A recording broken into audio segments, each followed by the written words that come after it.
नमस्कार, आप देख रहे हैं खास मुलाकात। मैं हूं राहुल कमल।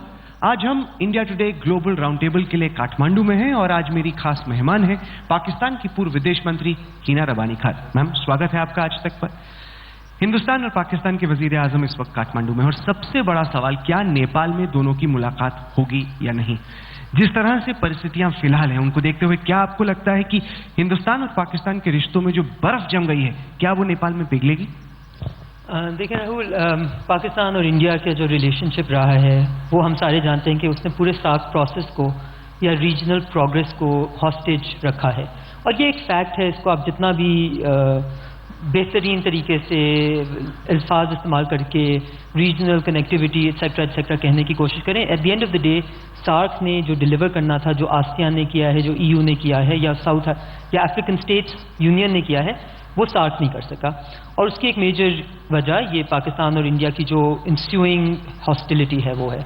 मुझे याद है मैं अडू में, जो मालदीव्स में पिछली सार्क समिट हुआ था, उसमें मैंने एक दफ़ा कहा था कि मेरी ये ख्वाहिश है कि जो नेक्स्ट सार्क समिट हो वहाँ पे हेडलाइन पाकिस्तान इंडिया के प्राइम मिनिस्टर्स की मीटिंग ना हो, बल्कि सार्क की अपनी प्रोग्रेस हो, कि इंडिया और पाकिस्तान के प्राइम मिनिस्टर्स का मीट करना एक आम सी बात, एक नॉर्मल सी बात बन जाए। अब आप उससे 2 साल फॉरवर्ड करें, फास्ट फॉरवर्ड करें, और आप यहाँ पे देखें काठमांडू में कि बजाय इसके कि वो एक आम सी बात बन जाए, वो एक सार्क समिट के साइडलाइंस पे एक बायलैटरल मीटिंग होना भी एक ख्वाहिश बन गई है। अब इसमें ये तो वही हो गया ना, 2 स्टेप्स फॉरवर्ड 4 स्टेप्स बैकवर्ड। इसकी हमें वजह चेक करनी चाहिए, पता करनी चाहिए। और आप यकीन माने कि मुझे एक और जगह से ट्रैवल करना था। मैंने कोई आई थिंक 8 घंटे का सफ़र करके सिर्फ 8 घंटे के लिए मैं काठमांडू इसलिए आई कि एक मैसेज दिया जा सके कि पाकिस्तान में जो पीस की कॉन्स्टिट्यूंसी है उसको आपकी गवर्नमेंट ने आउट ऑफ द विंडो फेंक दिया है। उसको आपकी गवर्नमेंट ने जो मैसेज दिया है foreign secretary level talks call of करके, उसके बाद पाकिस्तान में जो पीस की कॉन्स्टिट्यूंसी है उनके हाथ बन गए हैं। पर मैम, हिंदुस्तान में सोच ये है कि हमारी एक नई सरकार है। हिंदुस्तान के वजीर आजम ने पाकिस्तान के प्राइम मिनिस्टर को इंडिया बुलाया, एक नई शुरुआत हुई। लेकिन जैसी ही नई शुरुआत बायलैटरल डायलॉग की तरफ बढ़ रही थी, पाकिस्तान ने एक बार फिर एक गंदी गेम खेली, हुर्रियत के नेताओं से मुलाकात की, जबकि इंडिया रिक्वेस्ट कर चुका था, पहले बता चुका था कि हुर्रियत के नेताओं से ना मिले, आपस में दिल्ली और इस्लामाबाद में चर्चा हो, फिर आहिस्ता आहिस्ता हम उन मुद्दों पर पहुंचेंगे जहां पर हमारी सहमति नहीं है। जब ये एक सोच बन गई थी तो पाकिस्तान ने एक बार फिर से भारत को प्रोवोक किया। नहीं, बिल्कुल भी नहीं। आई थिंक ये बिल्कुल एक गलत लाइन ऑफ थॉट है, और इसका नैरेटिव आपकी हुकूमत ने बड़ी सक्सेसफुली अपनी कौम में फैलाया है, और एज आई सेड बहुत सक्सेसफुली फैलाया। देखें, एक चीज़ है, you have to take some facts to be given. जो एक फैक्ट टू बी गिवन है वो ये है कि पाकिस्तान हुर्रियत के साथ कांटेक्ट में रहता है, पाकिस्तान उनके साथ डायलॉग करता है, और पाकिस्तान की ये काफ़ी पुरानी ख्वाहिश है कि उनको भी डायलॉग प्रोसेस का हिस्सा होना चाहिए, जो कि इंडिया नहीं मानता। लेकिन इसका प्रेसिडेंट हर जगह एग्जिस्ट करता है कि जब भी पाकिस्तानी कोई लीडर या पाकिस्तानी हाई कमिश्नर या Pakistani foreign minister new Delhi में इंडिया सरकार के साथ बात करती है तो वो उनको ज़रूर कंसल्ट करती है, कॉन्फिडेंस में लेती है। तो अब अगर आप ये कह दें कि हम उस वक्त तक आगे नहीं चलेंगे जब तक आप जो आपकी करंट पोजीशन है उससे भी हट जाएं, तो वो तो ये कहना है, जैसे पाकिस्तान में कई लोग कहते हैं कि हम ना ट्रेड के ऊपर, ना कनेक्टिविटी के ऊपर, ना नॉर्मलाइजेशन ऑफ रिलेशंस पे उस वक्त बात नहीं करेंगे जब तक कश्मीर पाकिस्तान का हिस्सा ना बन जाए। कुछ फॉरेन सेक्रेटरी से मेरी बातचीत हुई, उन्होंने कहा कि कभी भी ऐसे मौके पर हुर्रियत से मुलाकात नहीं हुई है जब चर्चा ये हो रही है कि बायलैटरल डायलॉग को एक बार फिर से कैसे हम आगे बढ़ाएं, कैसे एक बार फिर से कम बातचीत का सिलसिला शुरू हो। उस वक्त वही जाके हुर्रियत के नेताओं से मुलाकात करना ये पाकिस्तान की तरफ से ठीक नहीं था। ऐसे में जब नवाज शरीफ जब आए पीएम मोदी के इनॉग्रेशन के लिए, तब तो वो नहीं मिले थे, तो उन्होंने वो सेंसिटिविटी वो तो नवाज शरीफ साहब को खुद पता हो, क्योंकि वो एक सिर्फ इनॉग्रेशन के लिए आए थे, तो उन्होंने उसको सिर्फ इनॉग्रेशन ओरिएंटेड विजिट ही रखा था। देखिए, मैं जब एज फॉरेन मिनिस्टर आई थी, मैंने हुर्रियत के लोगों से मिला थी, और उसमें मिलने में बायलैटरल प्रोसेस को फरोग मिलता है, उसको बेहतर होता है बजाय इसके कि तो आपने उस वक्त तो कॉल ऑफ नहीं किया। तो ये करना ये अनप्रेसिडेंटेड है। आप ये इसको इसके इर्द गिर्द आप जौन सा भी नैरेटिव लगा दें, जो इस दफ़ा हिंदुस्तान की सरकार ने, इंडिया की सरकार ने ये स्टेप लिया है, इसकी हिस्ट्री में कोई एग्जाम्पल नहीं मिलती। कोई टॉक्स, बेशक वो फॉरेन सेक्रेटरी लेवल हो, फॉरेन मिनिस्टर लेवल हो, प्राइम मिनिस्टर लेवल हो, कभी भी इस प्रीटेक्स्ट पे कॉल ऑफ नहीं किए गए कि आप हुर्रियत के साथ कांटेक्ट नहीं रखेंगे।